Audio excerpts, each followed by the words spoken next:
amigos telespectadores da Rede Vida de Televisão e do programa Páginas Difíceis da Bíblia. Bom dia, Padre Anselmo, bom dia a todos os telespectadores. Bom dia, Padre Fernando, bom dia também a você que dominicalmente nos acompanha aqui através do nosso encontro, Páginas Difíceis da Bíblia. Graças, como bem sempre fala o Padre Fernando, graças a Deus e a esta rede de TV que abre-nos um espaço muito precioso.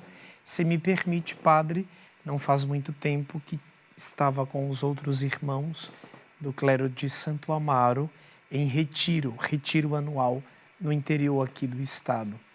E sabe que o nosso bispo pregador, o Dom Leomar, bispo auxiliar de Porto Alegre, acompanha o nosso programa.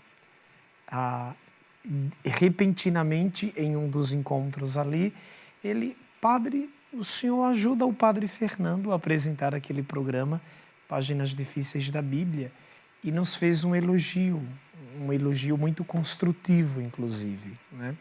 Que alegria saber que, para além de tantos leigos, também padres e até bispos acompanham este nosso programa de cultura bíblica. Agradeço a Deus e contem com as minhas orações também.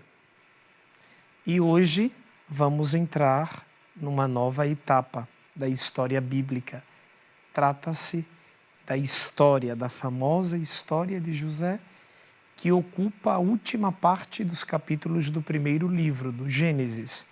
Ela inicia-se no capítulo 37 e vai até... E faz um parênteses em 38 e depois se continua até o fim. Os 50.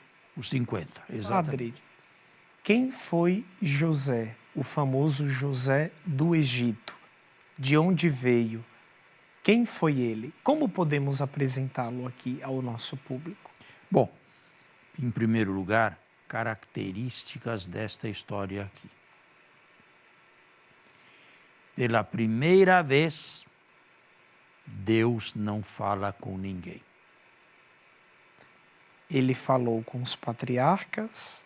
Sim, mas não fala com José e nem com os seus irmãos. Ele sumiu? Deus é visto numa transcendência muito alta.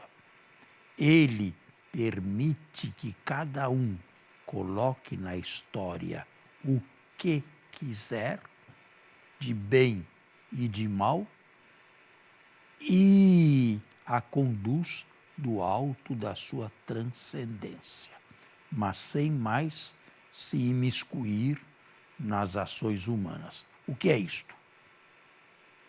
O que seria isto? Um conhecimento mais profundo de Deus. Deus não se mistura com nada de humano e aparentemente nos deixa todos e cada um ligado à sua própria sorte. Não salvou o justo José das intrigas de seus irmãos e da sua captura, da sua prisão e da sua venda a ismaelitas ou madianitas, conforme a história, que o levaram para o Egito e lá continuam as suas agruras. Ele é vendido como escravo, acaba sendo apaixonado, ou melhor, a mulher do seu amo, do seu dono, se apaixona por ele. José, que é casto e quer viver a vida casta e séria, não aceita. A mulher, você conhece a história perfeitamente, o acusa de agressão sexual a seu marido, que o coloca na cadeia. Aonde está Deus em tudo isto? Não aparece. É uma história que leva em conta a nossa atual existência. Nós também não escutamos a Deus. nós também não vemos a Deus. E nós vivemos o mandato de Deus através da nossa consciência, mas somos livres de fazermos o que quisermos, conosco e com os outros também, para o bem e para o mal. Se o telespectador tivesse que fazer uma comparação entre as sagas patriarcais que vimos até o último programa e esta história, ele poderia concluir que essa história tem uma clareza mais profunda sobre Deus do que as sagas dos patriarcais? Não só, mas pela primeira vez tem enredo, começo, meio e fim. Pela primeira vez no livro do Gênesis. As sagas patriarcais eram independentes umas das outras, relativamente. E depois elas foram unidas, né? Foram reunidas. Aqui Mas não, a história de José tem um enredo e a prova está em que ela não pode ser lida a partir de qualquer capítulo. Ela tem, repito, começo, meio e fim. Isso nos garantiria, padre, resquícios de historicidade? Por quê? Como é que o texto começa dizendo que muitos desceram por causa da fome para o Egito? Ah, mas não é o caso dessa história, é o caso do início do livro do Êxodo, né?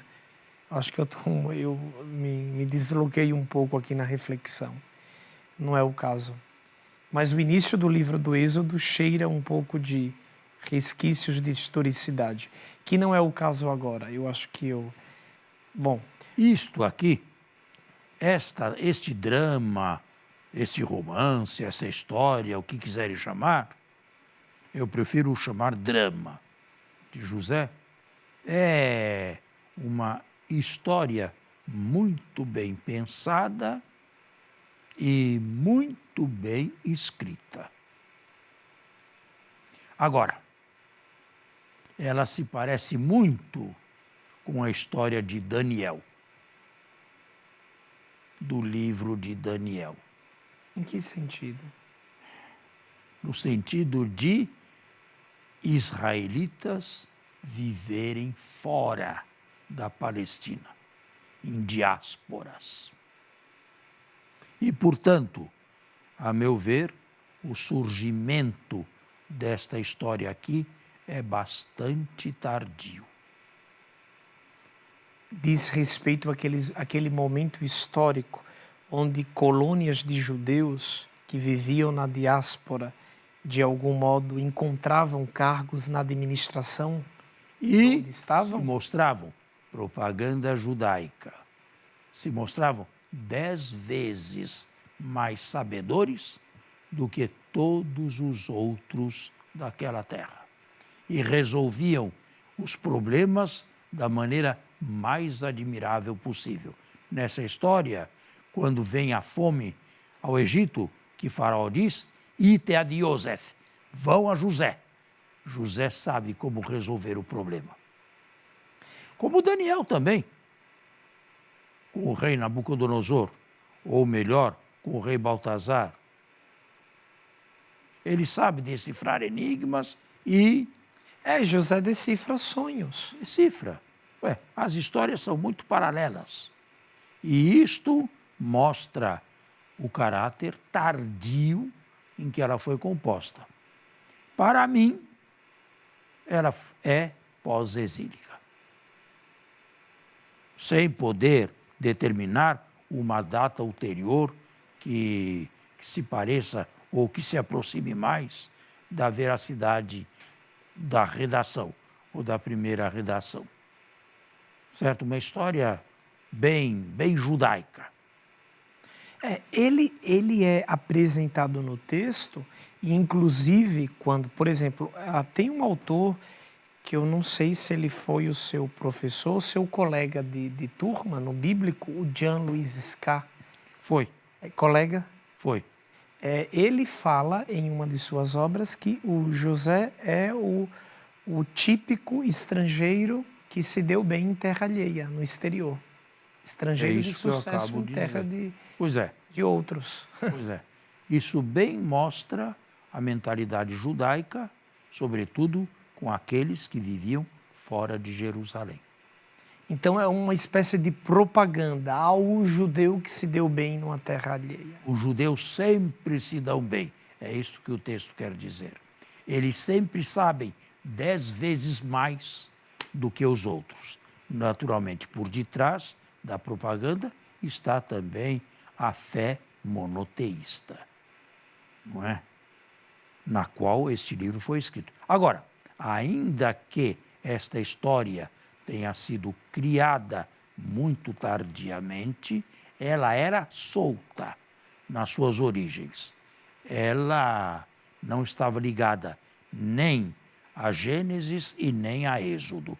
Vamos ter que fazer um pequeno intervalo e voltamos.